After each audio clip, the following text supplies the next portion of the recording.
In the world of electric vehicles, the competition is fierce and only the strongest survive. But for the team behind Lightyear 2, surviving wasn't enough. After facing bankruptcy and near certain failure, they persevered and emerged stronger than ever before. Now, the revolutionary solar-powered car is poised to take the market by storm. Join us as we dive into the incredible story of Lightyear 2 and discover how this underdog became a breakthrough success, inspiring us all to keep pushing forward in the face of adversity. Our tale begins at the Bridgestone World Solar Challenge in 2013. Different teams participate in this annual event in Australia, where they travel over 1,900 miles, over 3,000 kilometers, in solar-powered vehicles. There is a challenger class for non-street legal, mostly impractical automobiles that compete to achieve the highest average speed. The cruiser class, on the other hand, is for multi-seat cars that are ideally legal for public roads.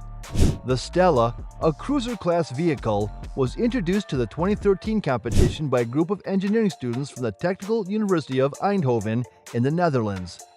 The Stella would win the cruiser-class competition with a peak speed of 75 miles per hour and the capacity to transport 4 people and their belongings. The Stella Luxe, the only car to participate with a license plate and a valid registration, was driven by the Eindhoven team in 2015. Unsurprisingly, Eindhoven once again took first place in the cruiser division. The Stella returned with a 5th seat for the 2017 World Solar Challenge, and the team won 3 consecutive titles. It's also crucial to remember that all Stella iterations were energy positive, which means they could generate more energy than they used. In the same year, 2017, 5 of the Lightyear launch students would form the Lightyear firm to create the first solar family vehicle to be produced on a commercial scale. The toughest obstacle the team has ever encountered was switching from developing a specialist solar vehicle intended to go 1,900 miles to make a street-legal automobile that complies with the stringent design and safety rules of the transportation authorities in various nations. Not only would the Draco's efficiency need to be raised, but a plethora of hefty safety devices would also need to be included, significantly adding to the car's weight.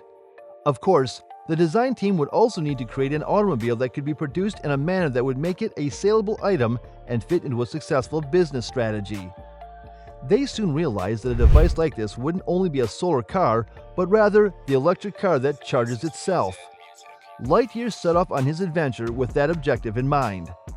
The Lightyear, which represents the distance that light travels in a vacuum in 1 year, was invented by Lightyear.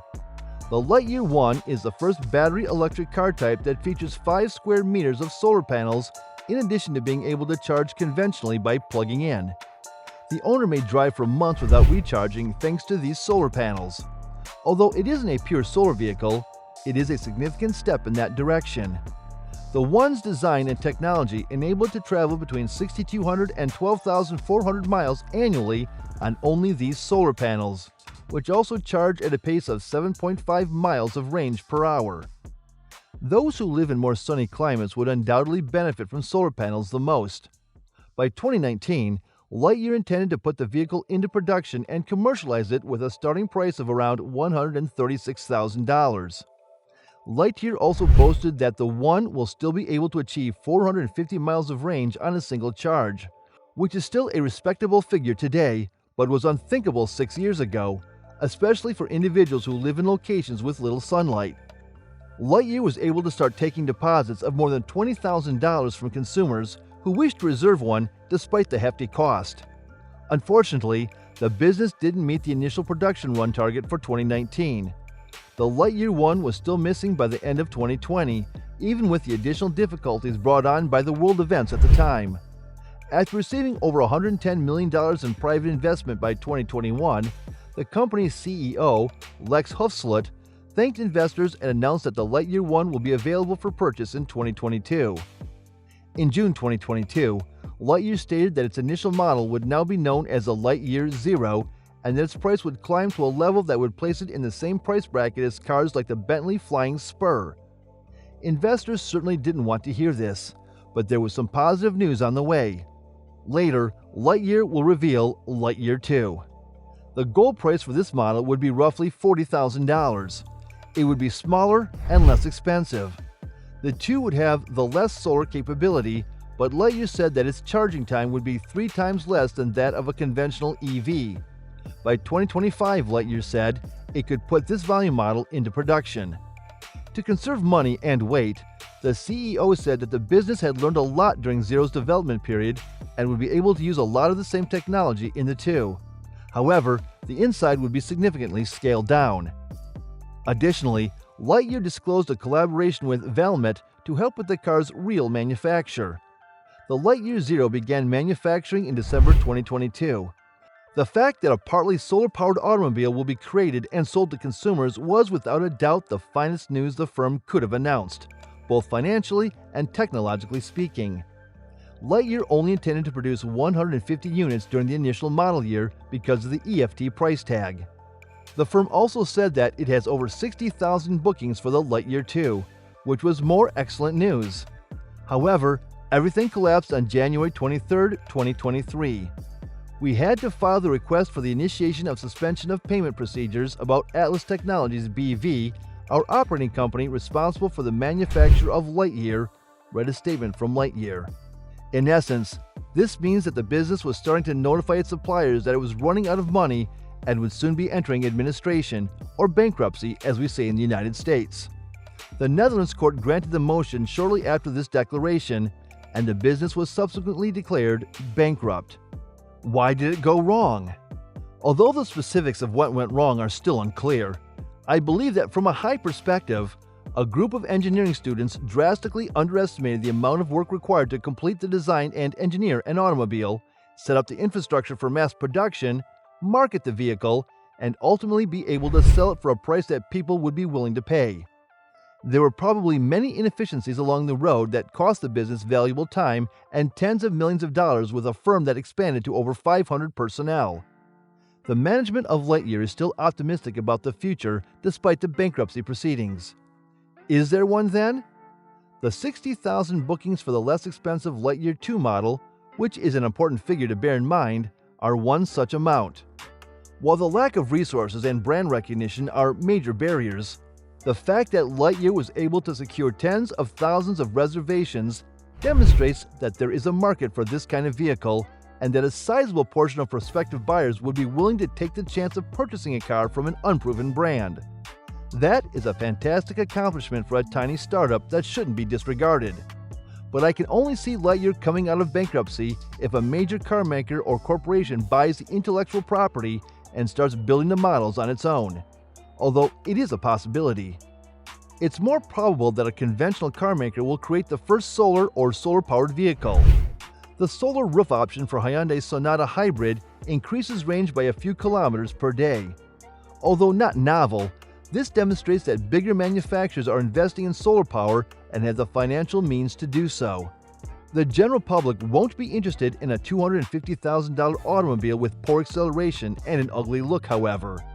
Technology must progress to a point where solar automobiles are both affordable and appealing to the general public.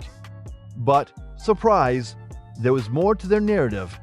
Instead, the business miraculously emerged from bankruptcy with the help of Joop van Clandenborg, a Dutch industrialist and businessman who is one of the country's first SPAC, Special Purpose Acquisition Company, investors. The big news right now is that Lightyear has rejoined the electric vehicle competition, revealed the renderings of their Lightyear 2, and started a waiting list. Lightyear, the first commercially available solar electric car, entered production in November 22 and boasts the lowest drag coefficient of any commercially available vehicle. The Lightyear Zero and Lightyear 2 are being produced by a contract manufacturer, Valmet Automotive, located in Finland. It is anticipated that it will make use of the name Lightyear Zero compatible technologies, including the hub motor, solar cells, and solar cell encapsulation technique. However, owing to design modifications, the aerodynamics will be somewhat poorer. The Lightyear 2 has a cam-back design instead of being as long as the Lightyear Zero, which results in a pocket of turbulent air behind the car that remains with it and develops its tail. The Lightyear 1 boasts a range of more than 1,000 kilometers between charges. However, this is based on a 50-kilometer daily commute in summertime Amsterdam. The Lightyear 2 costs $40,000 and boasts a 500-mile range, although this is predicated on a 50-kilometer daily commute in the summer in Amsterdam. Although solar charging may make up for it, it is not practical for road trips. Although the actual battery range of the Lightyear 1 is just 388 miles, it is claimed to have a driving range of more than 1,000 kilometers. A family can fit inside the four-door, four-wheeled Lightyear, which has a 300-mile range. You may enter your name on the waitlist by clicking the Join This Waitlist link. Lightyear 2 is an excellent fallback if Aptera is unsuccessful. Although some people find it odd and unusual and find it difficult to accept, it is a bonus. This Lightyear 2 is a fantastic backup option if I have to make a decision. Now, we want to hear from you. Did this video change your perspective on the viability of solar cars? Are you excited about Lightyear 2 and considering joining the waitlist? Or do you have questions or concerns about the technology or pricing? Share your thoughts in the comments below and let's continue the conversation. And don't forget to hit that like button and subscribe to our channel for more exciting tech news and updates. Thanks again for watching.